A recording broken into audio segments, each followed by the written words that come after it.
साथ संगत जी, प्यार से कहना दानकार जी कि आखिर ये जो जीवन हम जी रहे हैं इसमें महत्व क्या रखता है।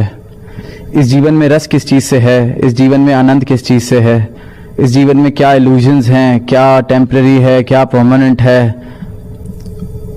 और वहीं माता जी ने फिर ये स्थिरता की थीम से बताया कि अगर तो स्थिर हैं तो ये सब अपने आप आनंद, अपने आप हर चीज़, everything is going to make sense.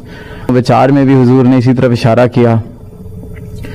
तो दास जो पर्सनली एक बात फील करा पूरे इस दौरान कि जो रियलाइजेशंस की हम बात कर रहे हैं, तो इसमें सबसे बड़ी रियलाइजेशन क्या है कि करता तो ये निरंकार है, करन करावन हार तू। ये जो भी रचना रची है इस प्रभु परमात्मा की रची रचाई है। इसमें हम सवाल जवाब करें कि ये क्यों हुआ, कैसे हुआ, किस तरह से हुआ, तो हम सिर्फ फंसते चले जाएंगे। ये सारी उन वैल्यूज़ पे फोकस करा गया कि ये वैल्यूज़ कितनी ज़रूरी हैं जीवन को जीने के लिए। बात सिर्फ समझने वाली ये है कि जब मेरे सदगुरु ने मुझे निरंकार का बोध कराया और ये कहा कि ये ही करता है, इसके करे बिना पत्ता नहीं हिल सकता, तो बस इस विश्वास के साथ जब जीवन जी रहे हैं, इस एहसास के साथ जब जीवन जी रहे हैं कि जो सब कुछ हो रहा है इस निरंकार प्रभु की रज़ा में हो रहा है, और जो हो रहा है बेहतरी के लिए ही हो रहा है। ये जो सदगुरु माता जी के आदेश हमें मिलते रहे, विचार हमें सुनने को मिलती रहे। कितनी ऐसी न्यूज़ मिली कि घर पे ज़्यादा समय बिताना पड़ गया तो कुछ रिश्तों में दूरियां आ गईं।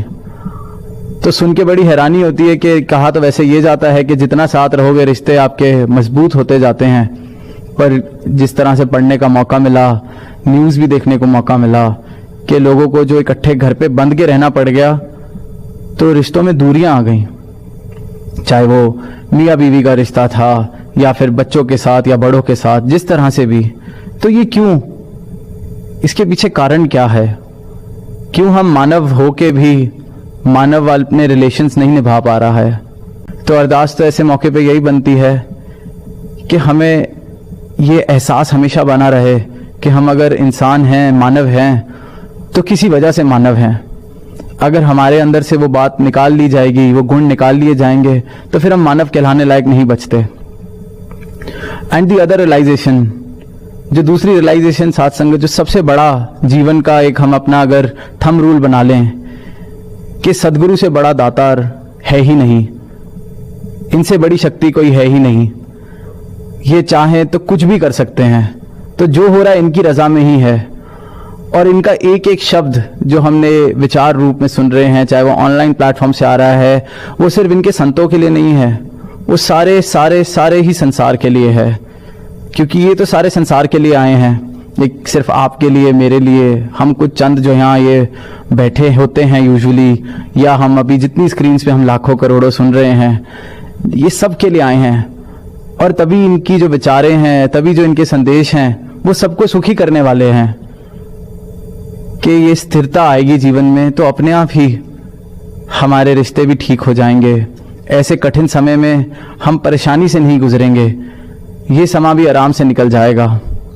और फिर जब इस बात के ऊपर और सोचा जाता है तो लगता है कि हम कह तो देते हैं कि सदगुरु कुछ भी कर सकता है, सब कुछ इनकी रज़ा से है। क्या मेरा विश्वास इस बात पर है या नहीं?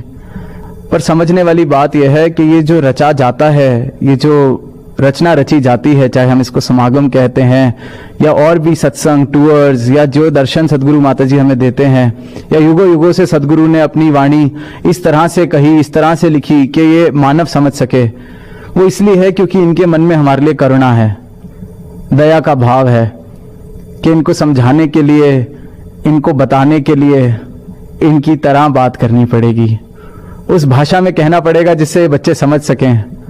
तो ये तो सिर्फ और सिर्फ इनका एहसान, सिर्फ और सिर्फ इनकी कृपा है कि ये सब करते हैं। ये जो ये समागम रूप बनता है, हमें सेवा का मौका देते हैं कि हमारे जीवन सुखदायी होए, हमारे जीवन में सुख आए, आनंद आए। तो समझने वाली बात तो सिर्फ इतनी है कि समर्पण की जरूरत है। समर्पण इनके चरणों में कर देंगे तो स्थिरता भी जीवन में आ जाएगी। जब इनकी हाँ में हाँ मिल जाएगी, जब इनके सुर से सुर मिल जाएंगे, तो असल रूप में हम भक्ति भी कर पाएंगे। तो ही स्थिर होके ये भक्ति का मार्ग भी हमारे लिए इतना खूबसूरत एक मार्ग बनता चला जाएगा कि जीवन में फिर हर जगह ये खुशियों वाली बात, ये आनंद वाली बात। तो अरदास अपनी लिए भी और सारी साथ संगत से और सदगुरु माता जी के चरणों में कि हम सबको आप जी ऐसा विश्वास, ऐसा समर्पण का भाव दो कि आप जी के चरणों में हम समर्पित रह सकें, आप जी के चरणों में इस तरह से समर्पित हों कि आप जी का जो भाव आए उसको हम समझ सकें, जीवन में अपना सकें, किंतु परंतु की कोई जगह ना बचे। आप जी का इशारा आ जाए तो बस उस पर चल पड़ें, वहाँ हम सवाल जवाब या सोच विचार, क्योंकि जैसे पहले भी कहा दास ने कि जितनी ज़्यादा क्लैरिटी की कोशिश करेंगे या जितनी ज़्यादा समझने की कोशिश करेंगे उतना ही दूर होते जाएंगे इनकी रहमतों से।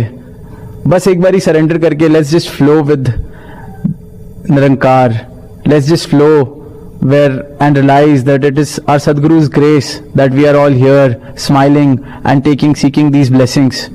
ये हर पल सारे ब्रह्मांड के बारे में, सारे संसार के बारे में सोच रहे हैं। हमें कहने की जरूरत नहीं है कि आप जी सुख दो, आप जी आशीर्वाद दो, वो तो हर पल ही दे रहे हैं। और खुशियों की कमी तो इनके संतों के जीवनों में कभी हो ही नहीं सकती, क्योंकि जिनको सदगुरु मिल गया है फिर और कुछ मांगने की और कुछ पाने की और कुछ चाहने की गुंजाइश नहीं रह जाती।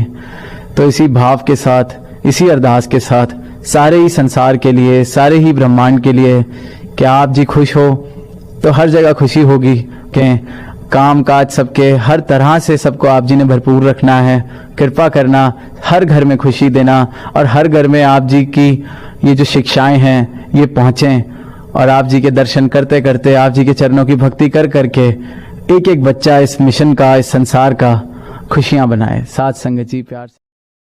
ज्ञानदीप निरंकारी YouTube चैनल में आपका स्वागत है। दास आप सभी महापुरुषों के पावन पवित्र चरण